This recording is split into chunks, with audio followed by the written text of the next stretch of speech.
మనిద్దరి మధ్యలో ఏ జన్మలో ఏ తీరని రుణం ఉందో, మరెందుకు ఇంతలో ఈ బంధనం ఇన్నింతలు పెరిగిందో.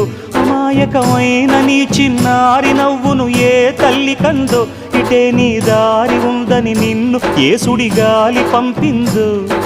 పాపం పుణ్యం దేవుడికెరుక, పేదకు దొరికిన బంగారు కణిక, పాలు వెన్నాలేవని అనక ప్రేమను తాగి పెరగవెసిలక. వలేసే పాడు లోకం కంటపడక ఉండు నాయనక, ఇలా నా గుండెలోనే గువ్వల కొలు ఉండిపోయింక. ఇటే పోస్తే ఎమున్నైనా నిలేస్తానే, మరింక ఏ కీడు నీ వంక రాలే.